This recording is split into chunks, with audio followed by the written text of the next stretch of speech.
Mais attends, on a le portrait du jour. Sorry, j'avais oublié. Allez, tout de suite le portrait du jour alors. 1, 2, 3, portrait.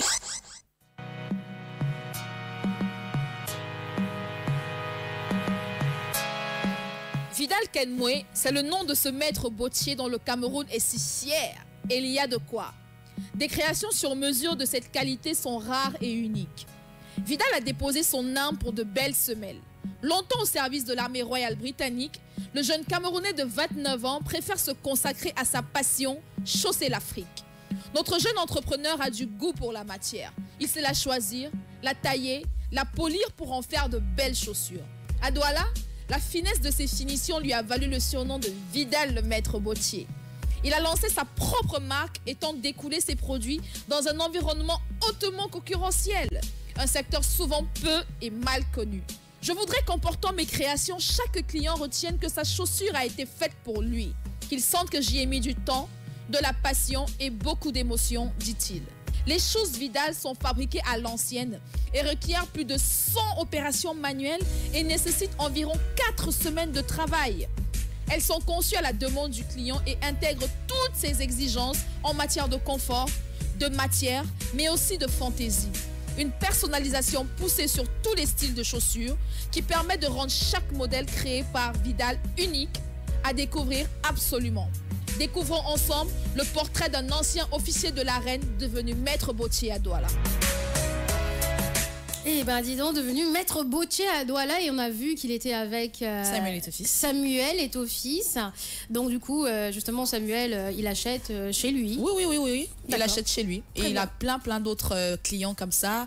Il chausse les ministres, il chausse les footballeurs, les sportifs, même les personnes lambda, il les chausse. Très bien. Et comme Vidal, en gros, si tu veux, c'est un jeune Camerounais qui est parti en Angleterre par le biais du Commonwealth. Okay, parce qu'apparemment l'armée britannique recrute tous les pays membres du Commonwealth, ils recrutent des soldats de ces différents pays-là. Alors il a une formation aérospatiale. C'est ingénieur aérospatial de formation. Il s'engage dans les forces de l'armée de Sa Majesté. Les forces britanniques l'acceptent en effet effectivement parmi les volontaires originaires de pays membres du Commonwealth, dont le Cameroun. Et c'est arme à la main qu'il sera marqué par la rigueur et surtout l'élégance des soldats de la reine. Ah, joli. Donc, voilà ce qu'il a motivé et tout. Donc de retour dans son pays après les services militaires, il se consacre à ce qui est devenu pour lui une vraie passion, c'est-à-dire fabriquer des souliers. La matière et le style sont locaux, c'est-à-dire qu'il n'importe pas, on ne fait pas venir des matières, il prend vraiment tout au niveau de l'Afrique et tout. D'un travail artisanal parce que c'est un travail fait main.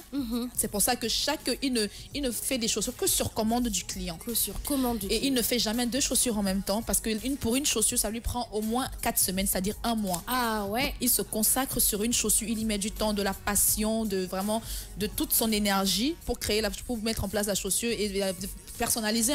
Et c'est le client qui choisit la matière, le style, il dit vraiment le client dessine presque sa chaussure et Vidal la met en place. Très bien. Voilà, il dit je voudrais qu'en portant mes créations, effectivement, chaque client retienne que sa chaussure respecte toutes les normes et qu'elle a été faite rien que pour lui.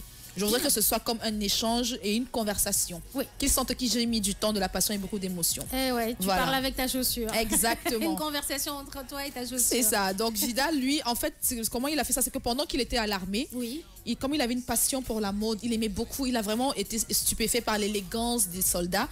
En même temps, il n'était pas sur le terrain pendant H24.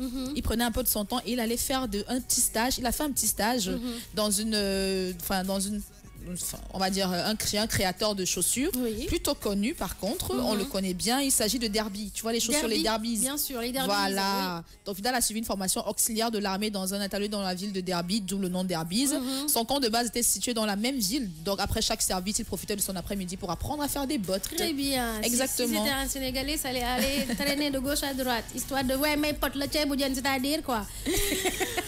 Donc, son ambition, là, pour le moment, il est basé à Douala et il a des clients de partout dans le monde. Il a des clients qu'il appelle de la France, des États-Unis, de toute l'Afrique en général, de l'Allemagne, de la Suisse et tout.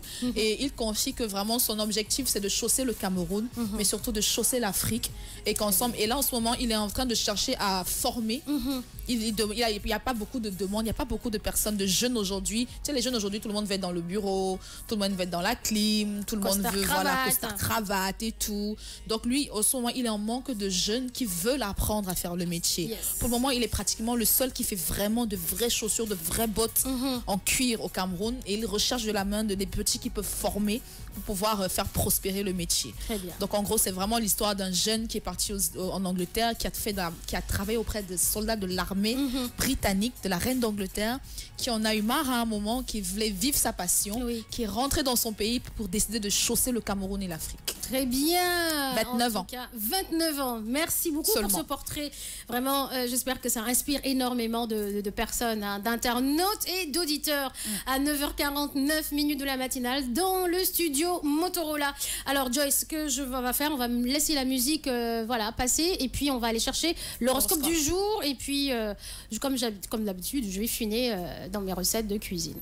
Yes.